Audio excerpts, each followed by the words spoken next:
मैंने कहा, मैं शुरू से ही इस बात को रख रहा हूँ कि मैंने वोटों की चोरी देखी है, कि बैलेट बॉक्स लूट ले जाते थे, उनको लेके भाग जाते थे या फिर उनमें जबरन वोट डाल देते थे। फिर मैंने वोटों की लूट भी देखी कि बैलेट बॉक्स ही गायब हो गए हैं, नहीं मिल रहे हैं। लेकिन यहाँ मैंने वोटों की डकैती देखी कि जो जीत गया उसको हरा दिया और जो हार गया उसको जिता दिया। जिसने कह दिया हम भारतीय जनता पार्टी ज्वाइन कर रहे हैं उसको जिता दिया।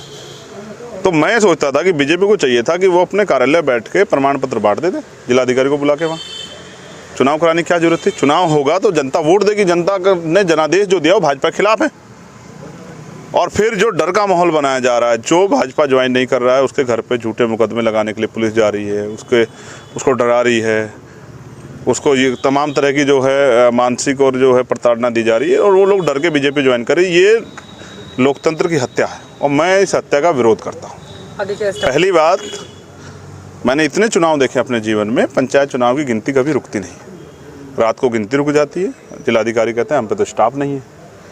तो ये तो आपको पहले से पता था। आप पहली बार थोड़े जिलाधिकारी इतने दिन से चुनाव करा रहे हैं।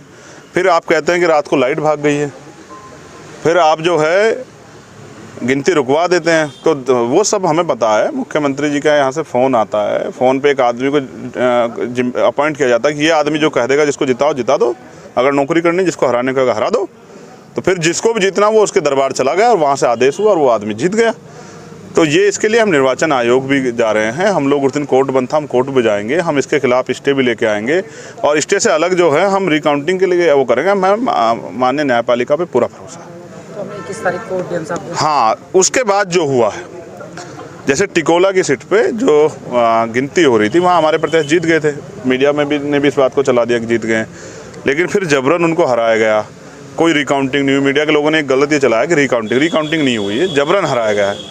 हमारे 4 प्रत्याशी जीते। सिरचंदी हमारे प्रत्याशी जीते नौशाद, और हमारे प्रत्याशी सलीमपुर फर्स्ट में जीते राजकुमारी जी जो हमारी प्रत्याशी थे, और जोनी गुजर जो है हमारे प्रत्याशी मुंडलाना में थे, वो सब लोग जीते।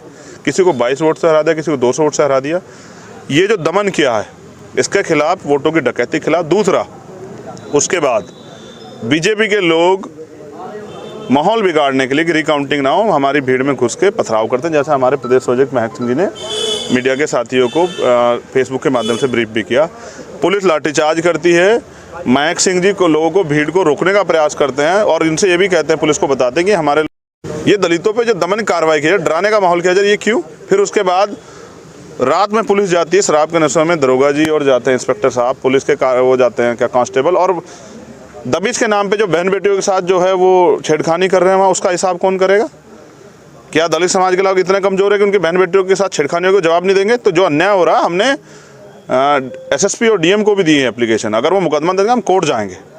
ये जो पुलिसकर्मी वर्दी पहन के जो है रक्षक के रूप में भक्षक बन रहे हैं, बहन बेटियों का चीरहरण करने को उतारू हुए, ऐसे पुलिसकर्मियों के खिलाफ अगर कार्रवाई नहीं होती, और ये जो झूठे मुकदमे जैसे 307 यानी कि धारदार हथियार से गैर इरादतन हत्या का प्रयास, कोई मतलब इनका कोई इंटेंशन नहीं था। सब लोग वहाँ, दूसरी पार्टी के लोग भी थे गिनती में जो धांधली, उसके खिलाफ आंदोलन कर रहे थे। फिर सार्वजनिक प्रॉपर्टी, कोई सार्वजनिक प्रॉपर्टी नहीं ली, कोई मेडिकल नहीं है, सब चीज़ें ये झूठ है सरकार के इशारे पे। क्योंकि प्रमुखी का चुनाव, जिला पंचायत अध्यक्ष का चुनाव, आज़ाद समाज पार्टी के लोग रहेंगे भीम आर्मी के, तो प्रभावित होगा, तानाशाही नहीं होगी।